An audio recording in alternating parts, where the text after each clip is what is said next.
All right, let's go in 5, 4, 3, 1, 2, 1. God damn it.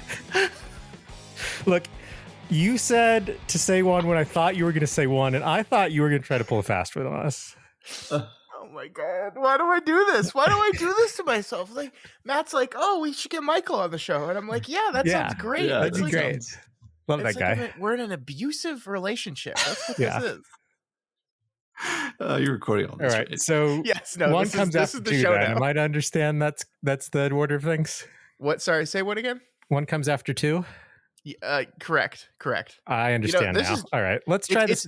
Let's try this. No, another it's time. it's over. This is just the show now. Like, this is just Okay. this is all going to be in the show now. Okay. All right. Well, everybody, welcome to the Doofcast. I'm your host, Michael, and I'm crashing this party this week to show these doofuses a great show called Utopia. You're doing great, Scott, Michael. how you doing this week? I'm doing good. I just want to point out that in the script, which I know you didn't even bother to read, Michael, Don't have it. I wrote, why write a script when we know Michael is just going to immediately take over? Yeah, So, that's weird. I don't know. Ew. Hey, so, Matt. So you're How are following you? the script. In a Welcome. sense. I'm doing good, Michael. You're just in the other room. You know how I'm doing. Yeah. I just saw you. Yeah. yeah, and it but looked like for you the were doing magic of pretty good. podcasting, we have to have small talk before We do. Yeah. So this is our semi-annual Michael takes over the show episode. Congratulations, everyone. Welcome. Yeah, look, here's what happened. These guys were like, I don't know what to talk about this week. We've watched everything. We've scraped the bottom of the barrel. Michael, please save us. And I said, no problem. I'm here to save you with my distinguished taste in foreign cinema and television. Yeah, so we are talking about a 2013, 2014, somewhere around there, a British television series called Utopia. Produced by Channel 4 Mm-hmm. and created by some guy. Yeah, his name is Dennis Kelly. Once again, if you had the script open, it would be right there. Yeah, so Dennis Kelly, he made this. And the reason we're watching it is it's the greatest first episode of a television series in the history of television. A bold claim that I'm sure you can back up. And it's one of the 7 good television series ever made. Okay, so just to let people in on the Canon, continuing the lore. enigma that is the canon of Michael's films. There are 7 good movies. We've talked about those pretty extensively. We have not gotten through all of them. No, not almost, but not quite. Yeah. And then now what you're telling me is there are also 7 and only 7 good television shows. Good television shows. That's correct. And this is one of them. Okay. And of them, I think this has the greatest first episode. And we didn't have time to watch the whole thing, obviously. No, yeah. This was definitely an 11th hour play. Mostly the fault lies with me for not getting our poll up for our canon episode in time. So that's my fault. But it led to this wonderful moment, which is going to be a treat for everyone. I'm sure it will. So now, before they did remake this, Amazon Prime, I think, remade this in 2020, and I'm sure that version was garbage. You apparently have watched it. Yeah, so a very, very weird experience I had with this whole thing was you told me I needed to watch the first episode of the show because this was your idea for a podcast this week, and I said sure, and I brought up my little app that tells me what things are on, and I saw various shows named Utopia. I asked you which one it was. You sent me a link. Didn't really help me, but what? It was a link. It was a link to the show. It wasn't a link to like the actively Wikipedia. watching of the show. To Wikipedia. So I went on Amazon Prime and booted this up, and then quickly saw that I was in the 2020 version, and much to my surprise, all 8 episodes had that little like this has already been played bar on it, and I was like, huh. Apparently I've watched this show already, but no, I watched the American remake of the British show. Well, I guess if you watched all 8 episodes, though, it must have been decent. I guess so. But I have like essentially no memory of it whatsoever. Crazy. Well, don't bother with that one. The British one is definitely better. But along those lines, I've got a beef to pick here. Is that? Oh, does it have That's to not do the with the phrase. show? That's not the phrase, is it? But I've got a beef to pick here with one Jeff Bezos. Oh, okay. And first of all, I have a beef for him even greenlighting, remaking a show that's already perfect. Okay. But he also edited the crap out of the British show that's on Amazon Prime. Because Matt and I started off watching that one, and I was like, hey, they cut an important scene out. And then a few minutes later, I was like, hey, they cut another scene out. And then we stopped watching the Amazon Prime version and watched a totally legal version elsewhere that was unedited. But they've edited out like extremely important scenes. So we'll get to that. But I'm sorry, you might have not gotten the full experience, actually. I apparently did not, no. So now I have an excuse for hating the show, right? Because if it's not... You do, but you didn't... Did you hate it? No, I didn't hate it. I didn't hate it. Can we maybe, we're like 10 minutes into the show, and I don't think you've explained what the show is yet. No, I was getting to that, but I'm an artisan of the pacing. And what I've done is I've sprinkled a little bit of intrigue for what's about to be revealed. Now, this show, I would classify as a thriller. Would you say that? I was pretty thrilled. Yeah, that's what the Wikipedia article says. It says it's a British thriller drama series. And I think that's pretty accurate. Now, this is a world that is basically present day. No, not present day. I think it's probably set like 20 years earlier, maybe. I don't know. I don't know if there's a particular setting. The computer stuff seems a little outdated, but it's more or less present day. But it's an alternate world where there's some weird stuff going on. And a group of people in an internet chat room that discuss this one graphic novel kind of discover that there's a new version, a lost version, episode 2 of this graphic novel that was never released, that one of them gets a hold of, and then a various grand conspiracy ensues that they all get dragged into, and it's fantastic. Is that good? Yeah, I mean, yeah, I think that does pretty good. That's pretty good. It's a good spoiler-free intro, sure, yeah.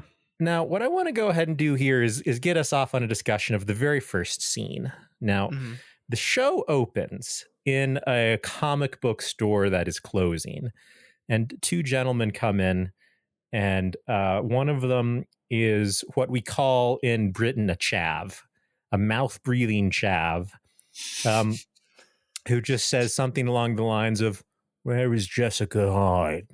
Something like that. And you're like, what? And the guy's like, "Oh, we're closed." And then they get killed. Yeah. Yeah. So what was your impression of the scene? At the risk of taking you seriously, Michael, I think this is one of the things about the show that is it's like painful to watch, actually, but in a way that is obviously engaging and hooks you, where from the beginning it makes no bones about the fact that horrible things are going to be happening constantly, and you're going to be filled with dread and just being like, oh God, no, don't do that, please. And then they do that, and then that basically happens several times. Actually, I'm kind of amazed. I'm going to reveal the first deleted scene so that Scott. Yeah. Before I reveal the deleted scene, Scott, on a scale of 1 to 10, rank the effectiveness of this opening scene that you saw for me. I mean, you just really like on a podcast, just put a number to it. You just don't want me to talk about the scene. A little math. It's like an 8. I liked it. 8. Okay, now imagine after the one assassin leaves to go smoke outside, because the one guy wouldn't let him smoke inside. The mouth breathing chav hears something under the table and slowly kneels down, and there's a child under the table who was there the whole time, who saw everything, who has a comic book, and the mouth breathing chav like offers him one of the little candies, and then without breaking eye contact with the kid, says to the guy outside, "We're going to need the gas."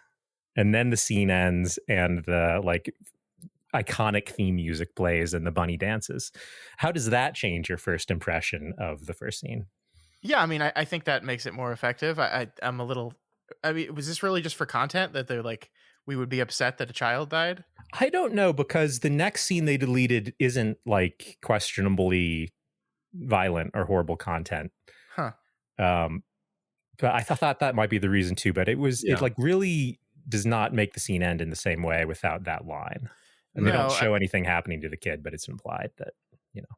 Yeah, and I think actually there's a scene later where one of the characters like goes into the comic book store to find out what happened there and comes out and says, they're all dead and they're all four of them or something. Yeah, and one of them was a kid. Yeah, and I like did math in my head quickly there, and I was like, wait a minute. I mean, honestly, like what I felt, it's really interesting you're saying this, is because what I felt several times during watching the show is I felt like there was stuff missing. I felt like we jumped from one thing to another in a way that didn't make it flow quite as neat. It's like, wait, why? How did this character get here now? And wait, what? So I don't know how many deleted scenes there were, but I think there were a lot, because in like the very next scene they deleted the first bit too, when they were setting up the characters, which seems important. Mm-hmm. I felt like, are you talking about like when they all get on the chat board and start talking to each other? Yeah, they're missing some stuff from that. That felt very like I was like scrambling to catch up with what the hell was happening here with that. So the first guy, Ian, is so now after this scene, which sets up two of our antagonists who are kind of chasing everyone throughout the episode and much of the series. They're looking for this comic book at the comic store and also Jessica Hyde, and the comic book was already sold and no one knew who Jessica Hyde was. And then we go to our sort of four main characters and one person who is a decoy main character but gets killed right away. And the first one we meet is Ian, who in the edited version, you really don't know what he's doing and where he is and what his job is and anything about him. Yeah. But he just like logs into a chat room. Mm-hmm. But in the longer scene, like his boss comes up to like ask for TPS report kind of stuff. And then he's really like snotty back in a way that lets you know as the audience that he thinks he's smarter than everyone else. Okay. And then the quip from his boss is like, well, if you're so smart, like, why do you still live with your parents? And so you get all this information in this one little exchange, how this is like a smart guy who's kind of got an ego, but he's clearly in like a soul crushing job and he still lives with his parents. So like things have not gone completely right for him. Yeah. That's a little upsetting that I didn't get to see that. I mean, what I'll say is like you started this whole thing off by saying this is like one of the best pilot episodes of TV ever. And while I'm not going to bother to debate you on the on the merits of that obviously ridiculous statement, is like I do think this episode does a pretty good job of setting up a whole lot of stuff in a relatively short amount of time. This is why I love it. It grabs your interest. It gets right into the questions in the first scene, and it introduces each of the characters very efficiently and brings them together. Yeah, I mean, like, and I have like I did watch the US version, so like I there's like jumbled stuff in my head of memories of that I experienced while watching this. Like the second they said the name Jessica Hyde, I was like, oh, I know that person. She's definitely going to be a character. So the moment at the end of at the end of the episode where Jessica Hyde knocks on their door, was not a surprise for me. I knew that she was going to be a main driving character in the show. I do think it does this really effective thing with that, where it makes this like, who is Jessica Hyde, this kind of like, it's great. Almost mantra-esque, because that's asked like 8 times throughout the episode to various people. And you're like, and so you get like very invested in like, who is Jessica Hyde? Why do you keep asking these people that clearly don't know? We don't like it is a pretty effective like cliffhanger ending as well, of just saying, oh, this is her now. And like she just looks like a normal person. And she's just like, this is a lady. Cron pod, Scott, so we're not quite to the ending yet. Oh, I'm sorry. I'm sorry. I'm not allowed to skip around? We don't do that on Doofcast. We don't do that on this show. Well, we meet Ian, and we're getting all these little chats from people. There's some guy named Wilson, which is a cute little name, and later you find out that his actual name is Wilson, first name Wilson, last name. Yeah. We get there's this rich guy in the group who's the one who's actually bought this issue of the comic book that's missing, and he wants everyone else to like meet him at a pub to talk about it and to show him off this new edition.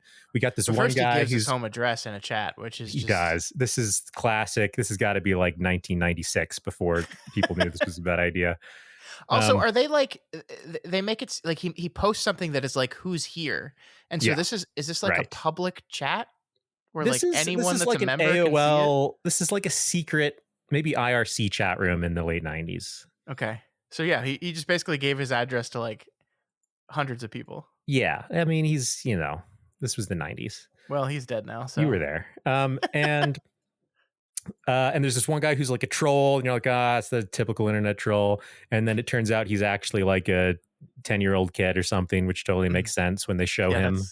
That's Grant. I think it is like a testament to the character work in the show that after one episode, I know every single one of these characters' names. Yes, it's true. Yeah, you know all their names, and they all feel unique. Grant is got a troubled home life. You learn in his first scenes where it seems like he's kind of not really watched by whoever his parents are, which we haven't met exactly, but he's getting into all sorts of trouble, and he is very contrarian and says he's going to meet people at the pub, but actually just goes to this guy's house, which leads to more things. And steals the comic, right? Like he's the one that has it now. Yeah, he takes the comic in a great series of coincidences. While the assassins are killing the guy who has this comic, he was already hiding in the house and grabs it and takes it. But so Grant has the comic.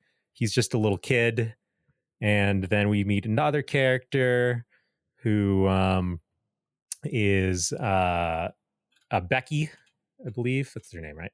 Yeah. Yeah, Becky. I know the show better than you. You're doing a terrible job. Who is like trying to get into a PhD program and seems to be a little bit frustrated. You learn that her father recently died of something called like Deal's disease, which isn't a real disease in the real world, but becomes important to the story later.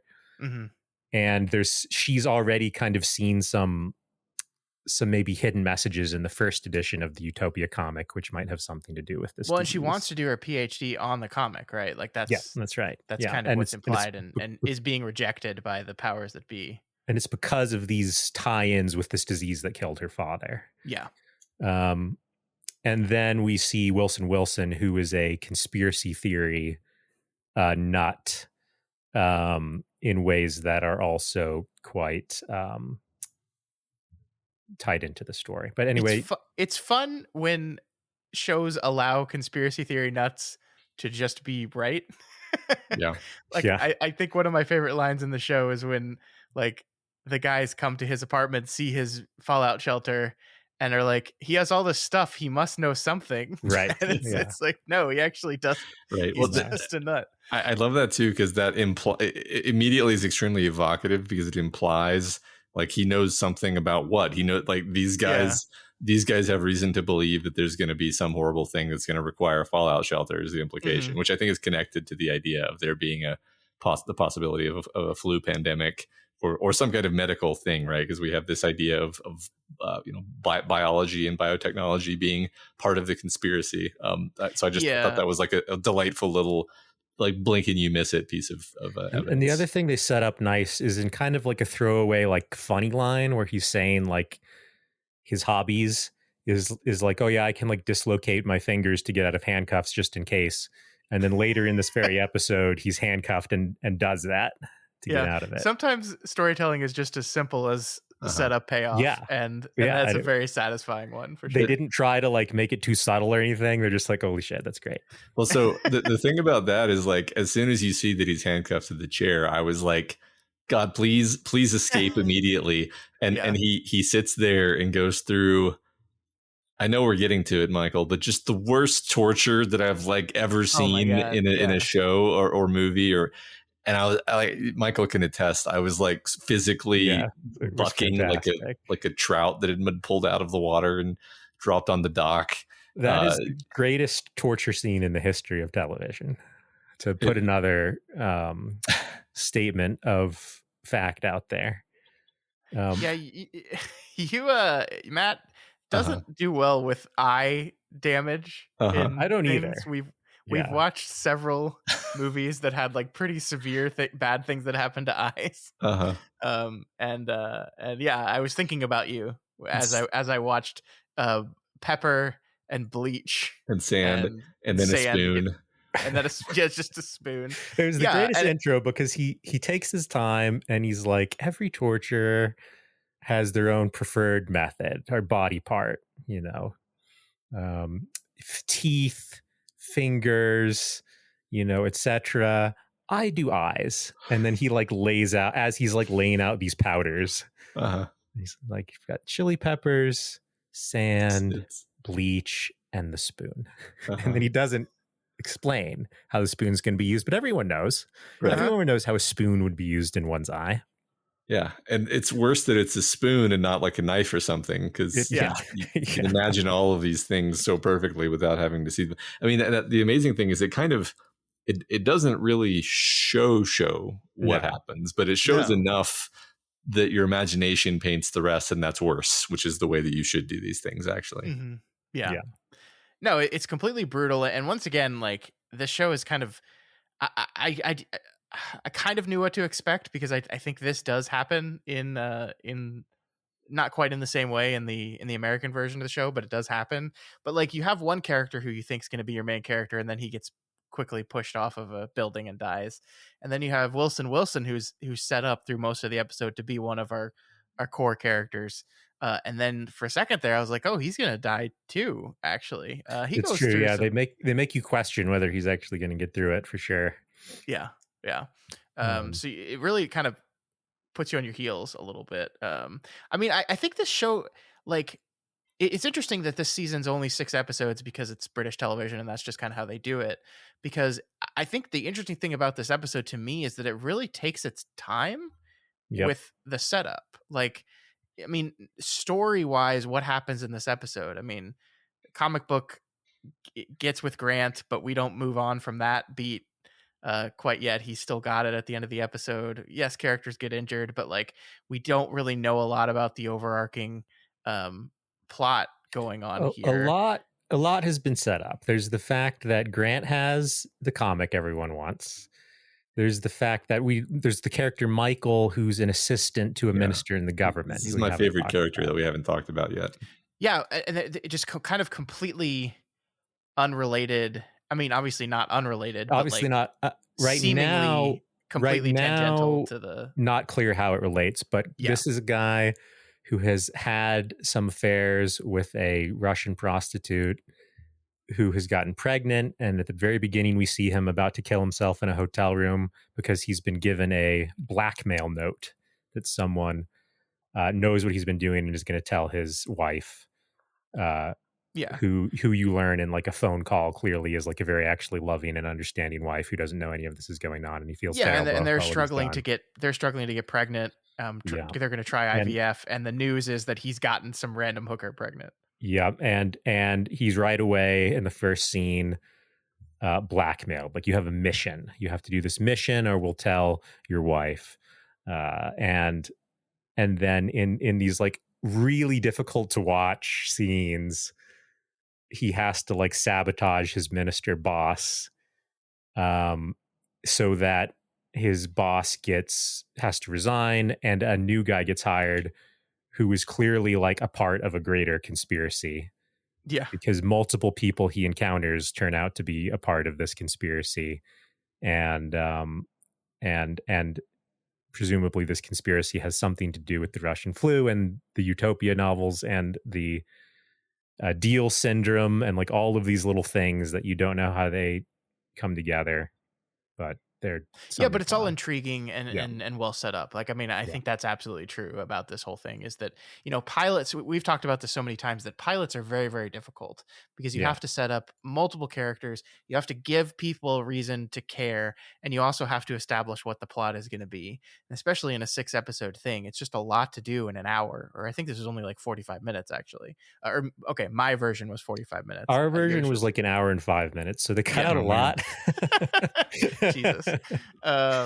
That's really annoying because I mean, yeah, that was like I came in here like ready to give you guys my big complaint about the Yeah. movie, about the show, was that it feels kind of choppy. It feels like it jumps around a lot, and Yeah. the I've actually got transitions. the data right here.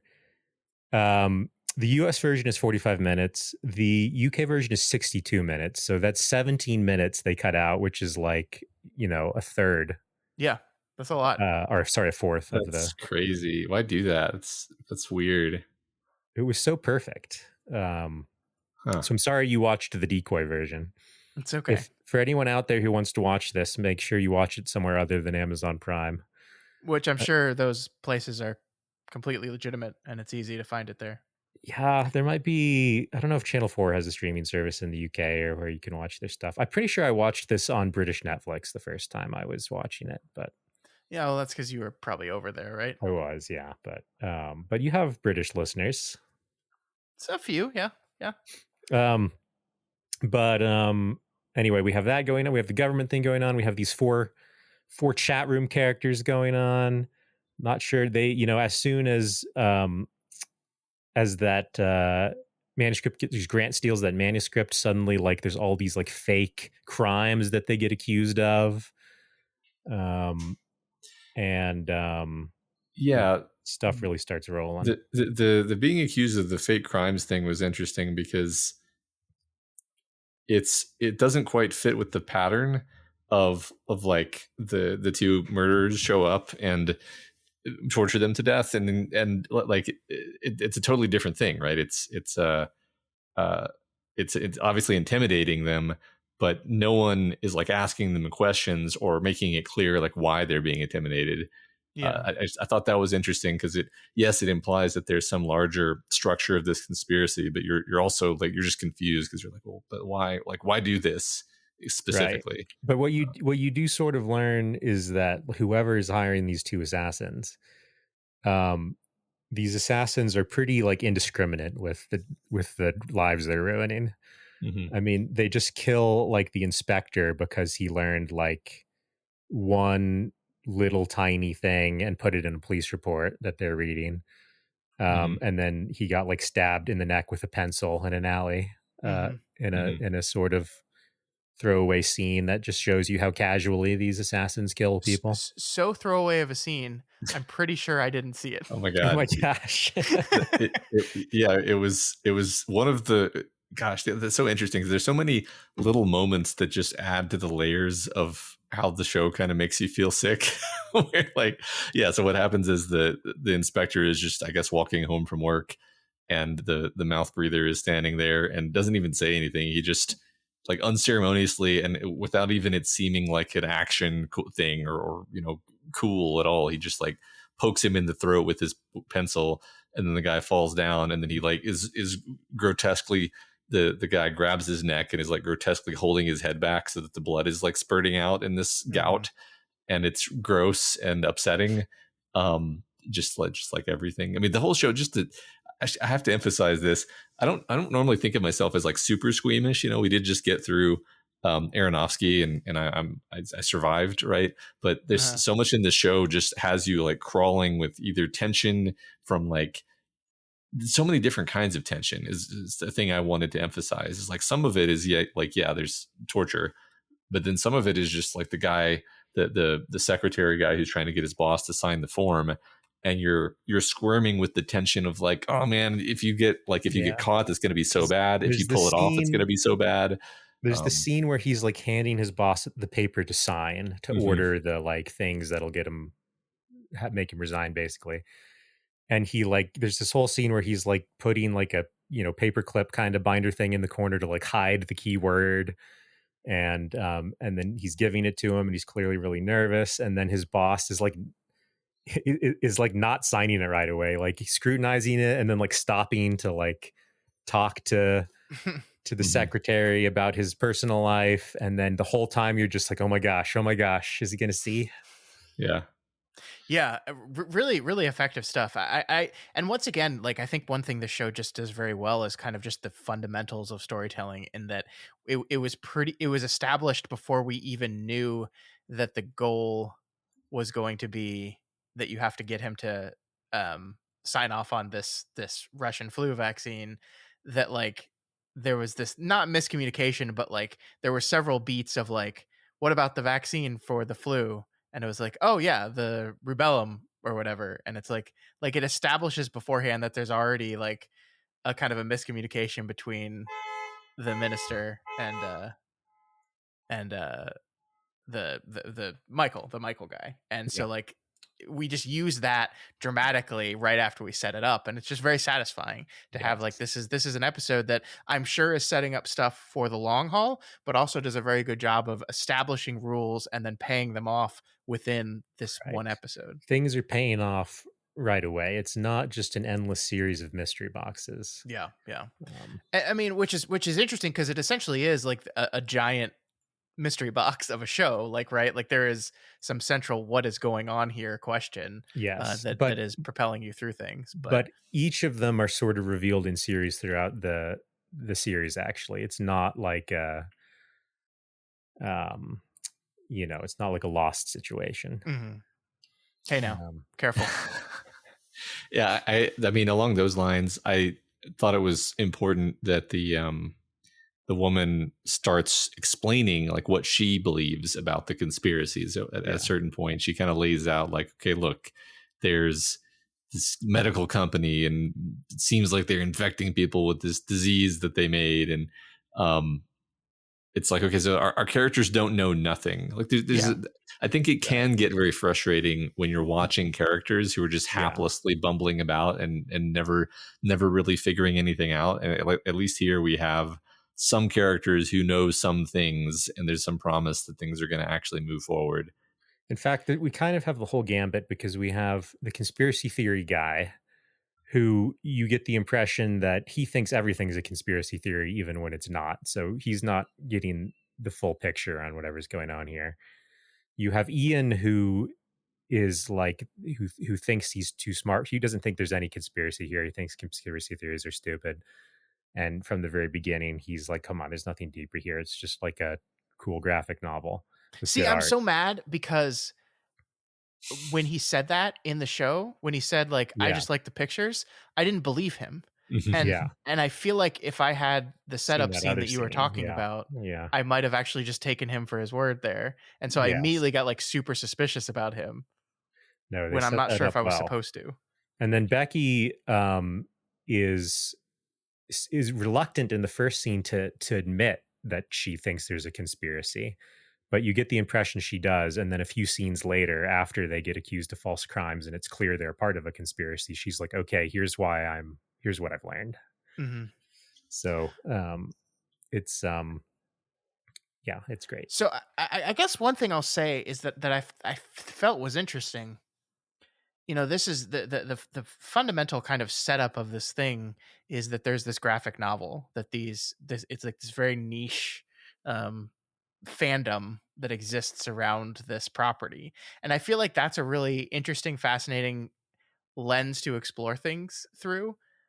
Especially, you know, in 2013 or 2014 when this first came out. Right. I will say I was kind of surprised at how little we actually learned about the graphic novel in the first episode. Like I feel like we see snippets of it, pieces of it, but like what's the story Yeah. of of Utopia? We don't know. I think it's great that they don't bother even talking about that. Like that's not actually important to just the fact that this is like a fandom over kind of like a cult Mhm. one-off graphic novel. Yeah, I mean, I don't disagree, but I felt it was a little distracting at times, like that everyone like they're constantly talking about this graphic novel, and I just don't know what it is, or like I feel like I should know what it is. I feel like I want to know what it is, and it holds that away Yes, from us. this is I mean, all I part of agree. the. Ultimately, it's setting, but This is all part of the master plan because you're like, I got to know what this graphic novel is. I Yeah, got to keep watching. I got to it's learn more. I mean, I think it serves the same function as the Necronomicon, where it's like it's clearly evil. It's like because you see pictures from it, and yeah, you yeah, you never really get a good look at it for long anyway. And it's like a bunch of demonic stuff. Like it basically just looks like hell. It just looks like a bunch of images of hell. It doesn't even when you see the pages, you're like, I don't see any sign of a story. I just yeah, see like a nightmare being scrawled across the pages by this, mental patient. I guess is the I mean, in that sense, it's very Lovecraftian because it's almost like something supernatural is leaking into the world yeah, through this book. Although I'm not necessarily saying I think that's the case, because there's also the more sort of mundane explanation that like this guy was driven mad by working with these horrible plagues, and he's working like his knowledge of them into the book. These are all things that I was putting together while watching. I have no Well, idea. yeah, I think they basically revealed, and I think I'm getting all these details right, because he was that the author like died in a mental institution. His brain had been fried because he had Deal syndrome. Oh, okay. And but he had drawn pictures of like the proteins of that cause Deal syndrome like 3 years before the first case of it. So he was they thought he was like a neurosurgeon or something like that, or some sort of scientist. Yeah, I But thought he was a geneticist or something. or a I don't know. geneticist, yeah. I'm But I'm I think it's kind of implied, and I don't actually remember exactly where this goes. But the author comes up later in the series. More you learn more about him, but you kind of get the impression here that he was maybe infected with this to keep him quiet. mhm. Yeah. I mean, I guess like it's weird because I can't critique the show because I've only watched an hour of it, and everything I critique might just be things that they're setting up and paying off later. But like I do think, talking about the what the graphic novel is, and I mean obviously this is a show that's taking people that have like lonely isolated people that have found community online around this thing, this art, which is a thing that we deal with all the time, right? This is part of existence now, is the internet provides Right. these small niche communities around these obscure art, and that's a I really mean, I don't know if fascinating jumping off point for something. But I guess my problem is I think these characters are really well defined, but if we knew more about like what the graphic novel was, we could maybe understand more about what it is about this thing that appealed so specifically to them in the beginning. And I think we learned that a little bit with no, like no, Becky, for no. example.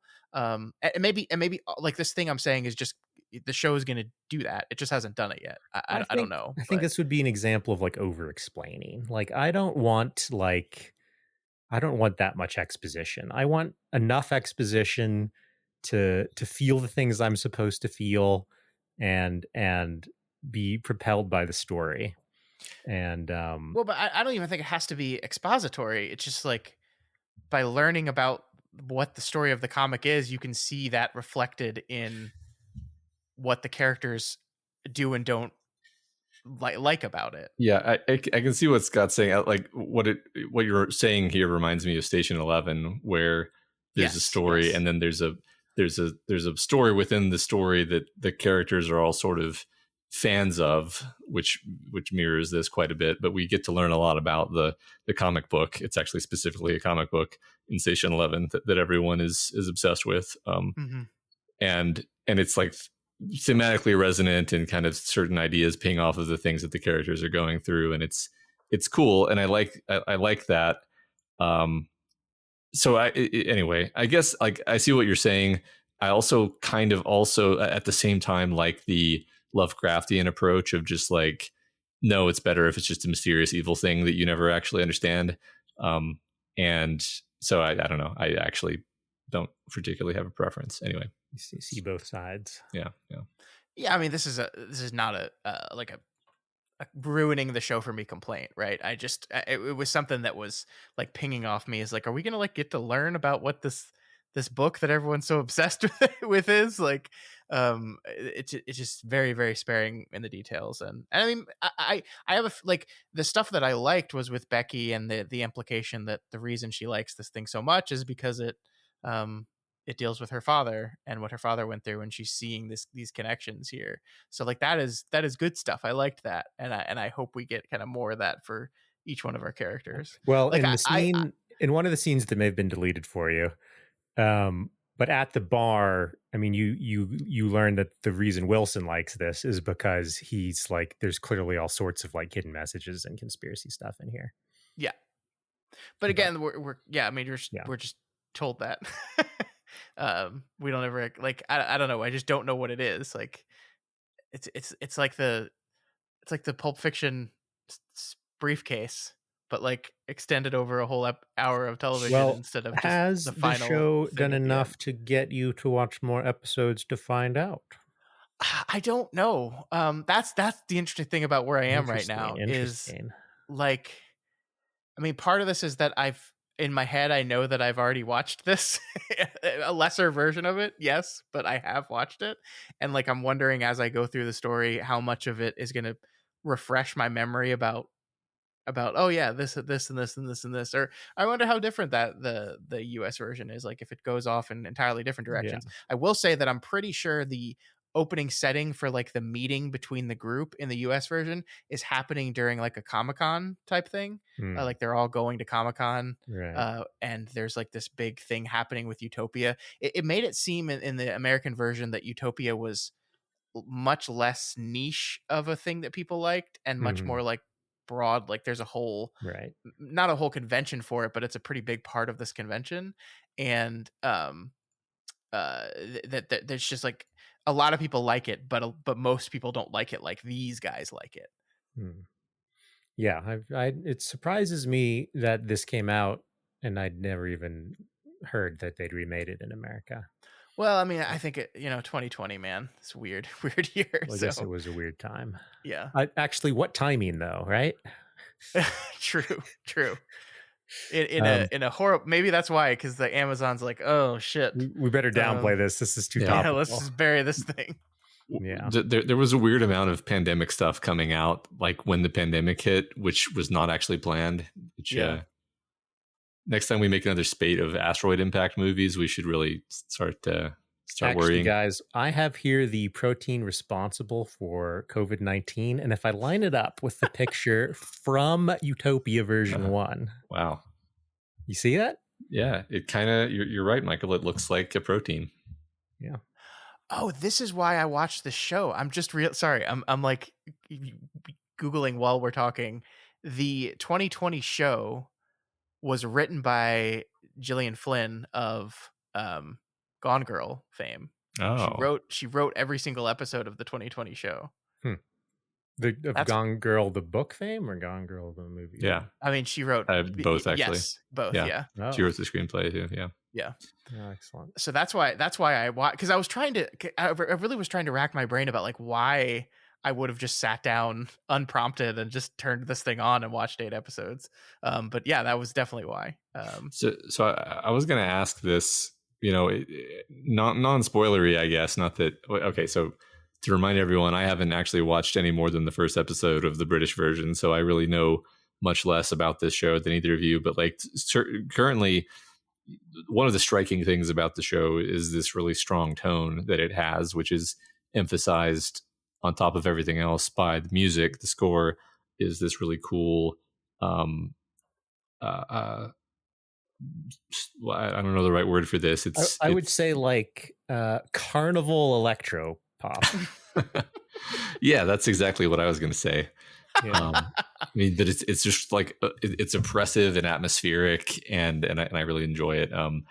But I was going to ask, like, did the American version have a similar tone, or did it have its own tone? I was just really curious about that. Man, I wish I could tell you. When I say that I don't remember anything about this, like I mean I don't remember anything about this. Like the manner in which this show has completely drained from my brain is staggering. Like I looked at it and I was like, wait, John Cusack was in the show? Oh my god. What? So yeah, I don't know like what that says about the quality of the show. Obviously probably not good, right? If I've watched 8 hours or something and literally have no memory of it 4 years later. In my experience with American remakes of British shows, like the tone usually is kind of different by necessity, because British shows just have a different tone. And I think I mean, and without being like mean to British people, like the tone of the show is like very British in my mind. Like it has humor, and it has okay, that's not quite what I meant, but sure, yeah. Really, it had humor for sure. There was one scene that Matt really liked, and I really liked too, but he was like laughing as it was going on. With like they've the three of them met in the pub, drank until the bar closed. The one guy never showed up because he got killed. Grant never showed up because he was running from the assassins after he stole the thing. And so they go back to Wilson's house and hang out in his bunker and like drink more. And then you've gotten the hint of maybe some romantic tension between Ian and Becky, and they start fumbling with each other. And it's just like this extended awkward scene of just like not being able to get their shirts off. And and all of that was done in a very like self-deprecating British way, where if this was an American show, Ian would be played by like some muscled cool guy, and the scene would have gone down very steamily and very differently. Yeah, I agree with that. I did think that was hilarious. It was basically Three Stooges as a sex scene.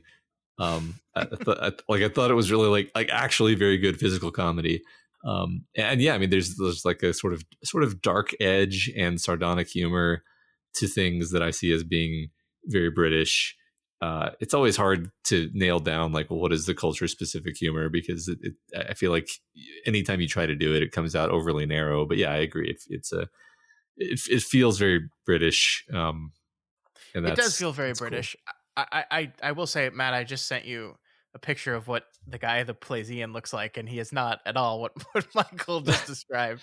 I'm gonna look it up. He's an actor named Dan Bird, Byrd, and he's not that. But interesting. But no, I mean, you're right. Like there is something very British feeling about it all, and I do not remember, specifically being like, oh yes, this feels like. I didn't know when I watched the 2020 version that it was based off of a British show of the same name. So there was nothing. I'm sure it will feel different.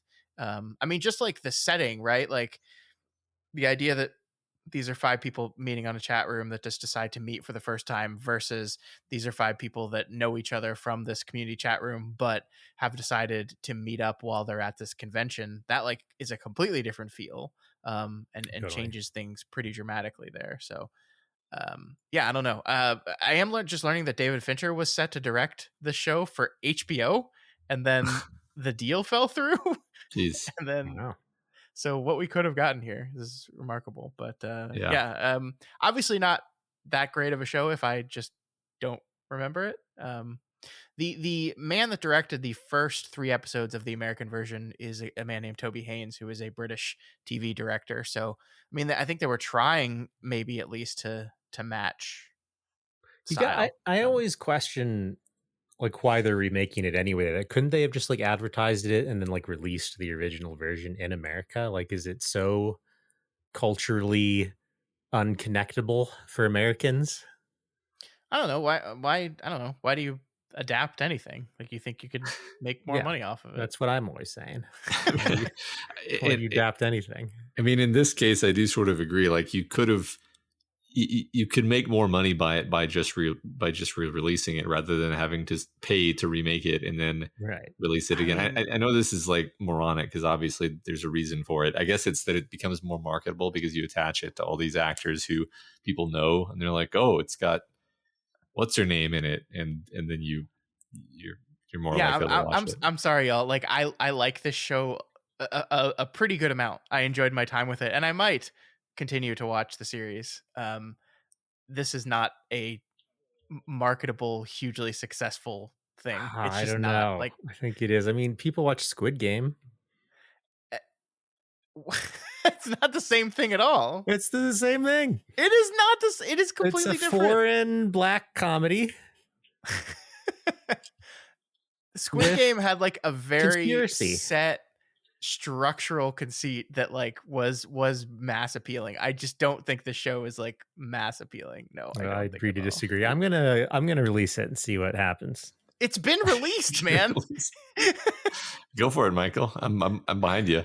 I'm gonna see if CBS has heard of this. So like, look, like obviously we like it, but I think the main thing that makes it not mass appeal is the stuff we've been talking about for the last hour, which is the horrifying, uncomfortable torture, which is not really. CBS wouldn't be interested. I guess that's why HBO was interested. Yeah, and why David Fincher was interested. You can imagine some of these scenes directed by David Fincher, and it's like, can't you? Yeah, it's like 45% darker and with like a crisper lighting, and everything is slightly dirtier. There, bam, David Fincher. Yeah, Channel 4 is just like a normal station in Britain. It does surprise me that this was just aired. That's the cultural differences for sure there. But yeah, maybe that's why it was hard to market. But I mean, this would have been a popular Netflix show. I mean, maybe. I don't know. I don't think so, but maybe. I don't want to say no. I mean, I think I certainly wouldn't have predicted if you had shown me Squid Game. I wouldn't have been like, you know what, this is going to be a massive smash hit in the United States. Right. Yeah. I mean, yes and no. I mean, obviously hindsight's 2020, and I can't stand here after the fact being like, I would have watched it immediately knowing this was going to appeal to people. But I do think like the game show conceit of Squid Game is inherently appealing. And like, I don't think the violence of the show is what's going to turn people off from it. I think it's kind of unwieldy in interesting, fun ways. But it's like as like a central, like broadly appealing hook. I don't know if it has one. I mean, I'm a man of the people. I eat beans with my rice, and if it appeals to me, it appeals to the common man. You can't really argue with that. I guess technically cannot argue with that. So and it is one of the 7 good shows. So would you like to reveal the other 6? That's going to have to be more episodes that I'm going to hold hostage to get back on this program. Yes, is there what is the likelihood that I also like one of the other 6 shows that you're talking about? I mean, you like all of the 7 movies that are good, I think. Don't you? I think so. I don't have the list of 7 movies in front of me here. I think that when we worked out the Venn diagram of our tastes, my circle is kind of in a small region at the top of your circle, but it's completely overlapped. That's fair. I mean, yeah, like the movies that you really, really like tend to be good movies. Yes. I'm really curious about these other 6 shows though. Yeah. Well, have I seen them? Do you know? I mean, I didn't know you'd seen this one. Fair. I was as soon as this episode ended, I mentioned to Michael, I was like, this is really good in a lot of the ways that another, excellent show that I love is good, Severance, which of course you've seen, Michael, and Michael's like, no, I haven't seen Severance. And so I'm like, now I have to show Michael Severance because I think Michael would like Severance, actually. I think Michael would like Severance too. I wonder if Michael would get frustrated with Severance's kind of refusal at times to peel back the curtain on what the fuck is going on. I don't know. I don't know if Michael would have the patience long term for it, because I barely had the patience at times. Really? I was like, interesting. I mean, I loved Severance, and I'm anxiously awaiting the 2nd season. Yeah, this isn't going to become a Severance cast, but I think the thing with me is I was like so deeply invested in the characters that I basically didn't care about the overarching plot, which I think is what you should go for. If you're going to make a mystery, like you should make it like, the mystery is kind of interesting, but that's not why you're tuning in. Yeah. In order to be one of the 7 good shows, you have to kind of nail all the categories. But I'll hold. What are the categories? I mean, you know the categories. Yeah. You gotta have right. you gotta have efficiency, right? You can't like have filler Netflix stuff all the way through. Okay. You gotta have good characters. Okay. You gotta have well-defined, solid characters that aren't badasses. You can't have too many badasses. Cannot be badass. Not allowed. No, Witcher, not one of the good shows. Because he's a badass. Because he's a badass. Yeah. You gotta have a good story. Okay. And the story has to be told, has to be shown, not told.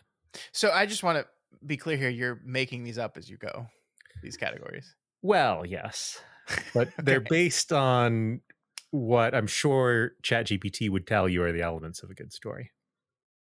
Did you do you have ChatGPT open right now? I'm just guessing. Okay. I mean, that's fair. Ultimately, a fun show. I mean, I think if any of this sounded intriguing to y'all listening out there, you should check it out. It is on Amazon in apparently a you shouldn't watch it version. there. Let me just vigorously endorse you don't watch it on Amazon Prime. So do you know if they did this with every single episode or if it was just with the pilot? I don't know. I'm assuming they did, because if they cut it down, 45 minutes is the classic length of a 1 hour American show with commercials, right? Yes. So it's 42 minutes. 42 minutes, yeah, whatever. So and the British version, they don't have commercials on Channel 4, I don't think. Is just an hour. So I mean, I guess that's why they cut it down. It's weird that for the streaming stuff they still cut it down, but yeah, I'm assuming they're right all now. Episode 2 is 49 minutes. Episode 3 is 50 minutes. 48 minutes so yeah, they all kind of move around. yeah. So did the one of the two bad guys? Is he? We see him get shot. Is he dead? Is he like dead? I think so. Yeah, I don't think he stays on. Okay. Yeah, that was a great scene too, where he was like, the blind guy was holding a gun at him. Yeah. He's again, another masterful moment of setup and payoff is the opening sequence, which you didn't really ever let me talk about. You just made me put a number to it. Right. Is like the thing that's established there is this guy like will stop in the middle of this ultra violence because he needs to get a cigarette. Yep. He needs a cigarette. That was his fatal flaw, literally. Yeah. And so that the reason why Wilson is able to escape is because before he finishes him off, he has to go have a cigarette, and so he escapes. And yeah, I mean, it's again just like effective. Exactly the kind of writing I would expect for one of the 7 good shows. It's also foreshadowed by the fact that he almost lights a cigarette while standing next to a venting gas line. Yeah, in the beginning. Yeah, right. Good stuff. Y'all should check it out. I'm sorry that apparently the worst way of seeing it is on Amazon Prime, which doesn't make any sense at all. Yeah, I think you can probably find the full version quite easily by doing the old internet search. So, Michael, I'm guessing you watched both seasons of this, right? Because there's 2 seasons. I did, yeah. I think they were both strong. I watched this like in 2013. Sure. So that was like 11 years ago. And some of it was coming back to me. I was watching the first episode. But yeah, I remember enjoying it all the way through. Cool. All right. Well, that is Utopia. You guys been watching anything else TV-wise lately, Michael? Anything that maybe doesn't rise to the level of the 7, but you're still enjoying? Watch some baseball. Okay. So that's still on. Yeah. They still do that. Just had the All-Star game and the worst national anthem singing in the history of baseball. You could go watch that on YouTube. Oh, really? Yeah. Who was it? It was Ingrid Andres, Grammy Award-winning country singer, maybe? I don't know who she is. Won a Grammy. I looked this up and I see Ingrid Andres, country star, admits singing U.S. anthem drunk. Yeah, so. not a good recipe, I suppose. Anyway, that's what I watched. I've been continuing to watch Acolyte, and I think it's just my personality where if I see people ragging on a show, this happened with Wheel of Time too. If I see people ragging on a show, I'm just like, you know what? Actually, it's great. The hatred of the show that I see online is just incredibly passionately angry about it in a way that makes me, I haven't watched it past the second episode, but in a way that does kind of make me want to go like, oh, maybe I should watch this thing. Yeah. Well, but I want to get your opinion on something, Scott. Because if you recall when The Last Jedi came out, and I hated it as passionately as the internet. Sure. And it's because it's just destroying something I love. That is not why you hated it at all. Why do you think I hated it? I think you hated it because you didn't like the writing. I don't think it was because I didn't like the writing. Intimately attached to Luke Skywalker as a character. Well, that's definitely part. I mean, that's definitely part of it because it's like it's made by people who don't like Star Wars. That's not true. That is not true. Okay, so your opinion hasn't changed on this, I take it. Rian Johnson has talked many, many, many times about how much he loves Star Wars and how important Star Wars is to him. All right. The listeners can go back to the 2019 episode where we discussed this or whenever that came out the first time.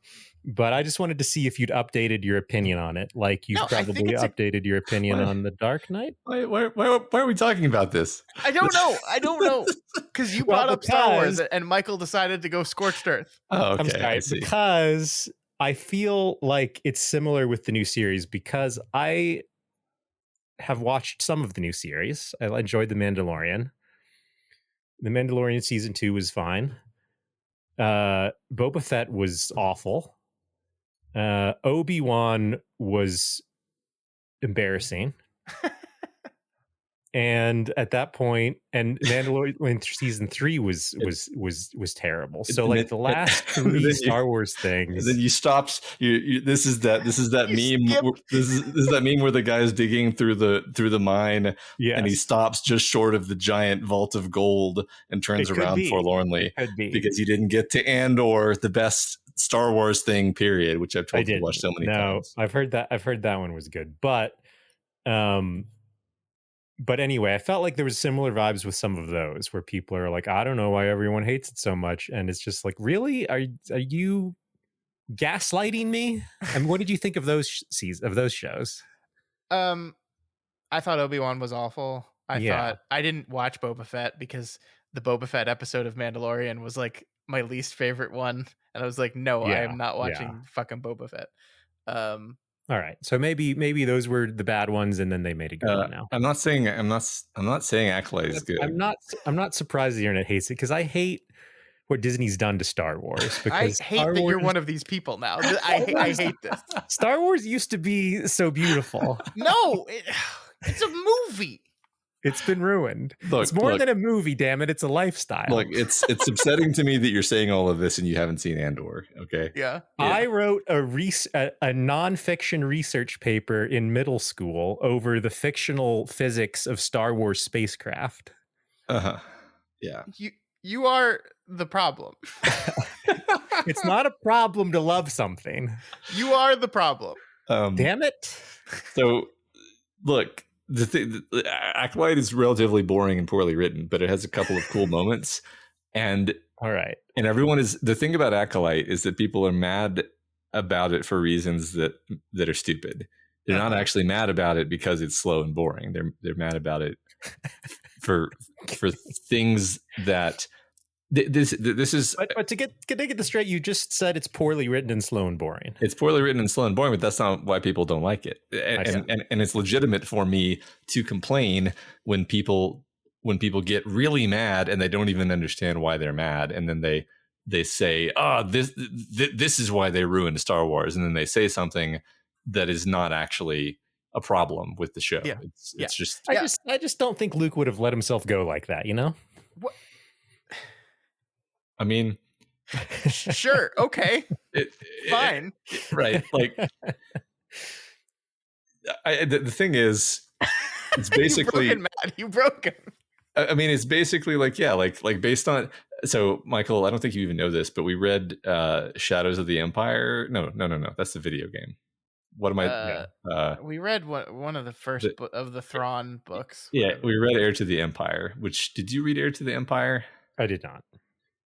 You see, you're not a Star Wars fan. Yeah, you're not even a real fan. What the fuck are you talking about? Yeah. What is this? What is this? It's a Star Wars book that has like Luke Skywalker, and it's like it's one of the early Star Wars EU novels where it really has the strong feeling of just like, oh, this is just sort of a continuation, as if things just kept going after Return of the Jedi, with like the same exact tone and the same characters, and it's just the continuing adventures of Han Solo and Luke Skywalker and Leia, and they're all the same, and they're all like, badasses. That's probably where the book falls down the most, is the characters are totally static and unchanging, and thus kind of uninteresting. But anyway, the point is, that is kind of what you expect of Luke Skywalker, but that's actually a problem in storytelling, is that if he's a static and unchanging badass, that's not dramatic. So if you're going to have him be a character, I mean, I agree, but also you can have them change in a way where it feels like none of the original stuff mattered, which is kind of what the whole sequel series felt like, because it's like, actually the First Order is basically the Empire, and they were here the whole time, and so is the Emperor, and all the Star Destroyers were just under the thing. Well, yeah, I don't think anyone's arguing that stuff is bad. And Han and Leia didn't work out, and Han actually just went back to being a smuggler, and like a crappy smuggler. And then Luke like tried to kill his student for very little reason.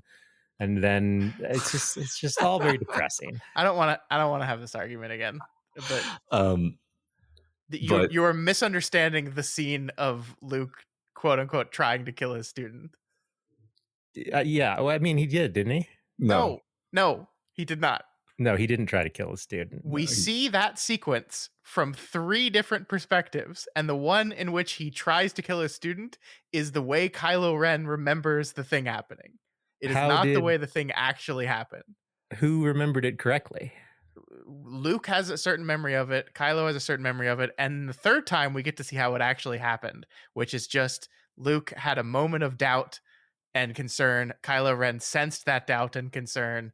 And at that point, the trust and relationship between them was broken. Was he or was he not standing over Kylo Ren's bed as he was sleeping? He was, yes. Because he was feeling things coming from him that scared him and concerned him. I don't want to do this. I don't want to do this. We're going to stop this right now. Eyes. Michael, if I was standing over your bed with a drawn weapon, would you assume that I was there to kill you? Yes. He didn't have the weapon drawn. That's the way Kylo Ren remembers it. No. Let's just, I think this has been a very productive conversation. I think Michael just needs to watch Andor. It would actually, I think, legitimately break me if Michael didn't like Andor. I think that would be one way that I could be killed. That's one of my weaknesses. I'm done letting Michael not liking things influence me. Okay, well, after just this moment right now. Yeah, right you now. Really shouldn't let it bother you. I don't like most things. No further. Oh my god. Okay, so that was fun. So I watched The Boys season finale. Oh, just minutes before we started recording. Oh, I saw that. Yeah. How was it? I was a little disappointed. Oh. I think we talked about the 4th season, like when I was only 2 episodes in, and how I was a little disappointed with it. I kind of just maintained this level of disappointment with it, in that like it wasn't bad, but it wasn't great. I guess they're done after next season. There's 5 or 8 more episodes, and they'll be done. So I'm like excited to see what they do to wrap everything up, but it was okay. I think that superheroes are officially out of the whatever you call mainstream stuff. I think you're kind of right, because there was a trailer that dropped this week for the new Captain America film, Brave New World, and my and a lot of people on the internet's sentiment at the dropping of that trailer was like, oh, they're still doing these? Right.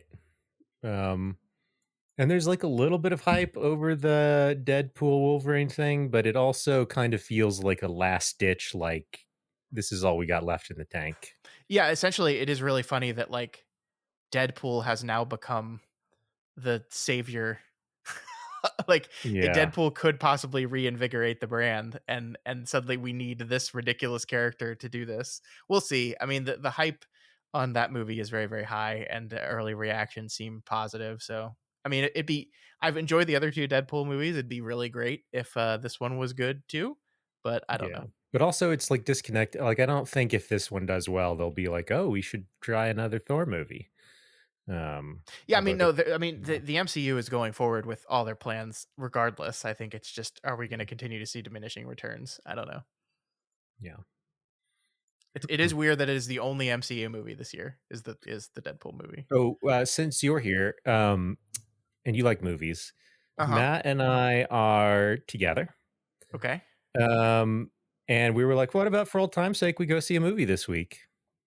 Are there any movies worth watching at the theaters right now? Well, see, the problem is I had children, and so I haven't been to the theater in 3 years. Oh, dang. That's not entirely true, but it's kind of true. All right. I don't know right this very minute because I feel like movies are leaving the theater very, very quickly. I know, right? I wanted to see Furiosa, but it left the theater too quickly. Yeah, that's gone. Let me look real quick for you. Twisters is coming out. Oh God, that movie didn't need a sequel. I mean, I don't know. Just tornadoes doing their thing, man. How can you say no? No. There's the Quiet Place prequel that is actually surprisingly good, supposedly. You know that I don't see sequels or prequels. I know. But there's Inside Out 2. It's a sequel. There's also Bad Boys Ride or Die, the fourth Bad Boys film. Another sequel. Yeah. Okay. Kingdom of the Planet of the Apes seems to be still there. That's yeah. You could also Lion King's been re-released. Okay. Despicable Me 4. All right. So it's pretty much nothing, huh? I mean, so there is a film that came out last week called Long Legs that is like a horror thriller thing that is supposed to be really, really good. Durango. But not really your thing. We got Dandelion. What's that? I've never heard of that. I have no idea. Never heard of it. It's not connected to any existing IP, so I don't care. I'm not going to watch it. We got Fly Me to the Moon. That is about faking the moon landing. And seriously? Yeah. Nobody saw it, but it has Scarlett Johansson in it and Channing Tatum. Yeah, it seems like it would be very good, but nobody saw it. No. It also looks like it's maybe not really a biopic, but trying to be a biopic. So I don't know about that. I mean, we did go to the moon, so yeah, but it feels like it's based on real life events. I mean, in that we went to the moon. It's like a remake. It's like a reboot of the moon landing. It's a fictional biopic is what it is. Yeah, exactly. I don't like those. That's the thing. Well, so that's all I got. Sorry. It's the summer, man. There's going to be a lot of sequels. That's just how the summer works. I don't like that. I think I haven't seen Inside Out 2, so if we're going to see something. We're not seeing anything, Buster. Oh, okay. All right. You promised you'd show me Shogun. I am going to show you Shogun. Wait, but you said you were going to go see Furiosa. That's breaking your own rules. Oh, you're right. That is a prequel. Oh, well, I'm not going to see it anymore. Yeah. Right. Okay, we need to wrap this show up. I want to see Furiosa. I also really want to see the Planet of the Apes film, but I can't. Yeah, you can't. I mean, I guess I can. I think they're both available for rent for just like $25 or something ridiculous. But anyway, that's going to do it for us this week. If you have any opinions on Utopia, either the British version we talked about today or the American version, unfortunately not directed by David Fincher, you can reach out to us via email at doofmedia@gmail.com. Please send me all your Michael is dumb and wrong about Star Wars takes, and I'll be happy to forward them on to him. Yeah, I'm going to go ahead and jump in here. Go ahead and send him all of your agree with Michael about what's happened to Star Wars takes, and that'll really make his day. So to be clear, like I think most of the Star Wars stuff that has been made since Disney bought it is not very good. Like I liked The Last Jedi. I think we all know how you truly feel. It's just funny that Michael, you pick the one thing that was actually kind of interesting about all of the prequels, and the sequels, and you pick on that as the thing to complain about when it was, and it's the thing, everything else that was bad. Bother Scott the most. Yeah, that's true. Yeah, and I find it. I know you do this, and I let you do it. I pick at it like it's a wound. Yeah, it's so mean, and I just we're back to the beginning where this is an abusive relationship we're in. People may not know that Michael and Scott have known each other much longer than I've known either of them, and so this is just kind of so a anyway, baked thanks in. y'all for watching the Doofcast. I want to thank my guests Scott and Matt for hanging out with me here today. You can catch us in all the podcast platforms like YouTube, and that's all, folks. Scott, that was almost. I mean, that useful. was pretty good. Yeah, like we can actually just end it there. Yeah. Good.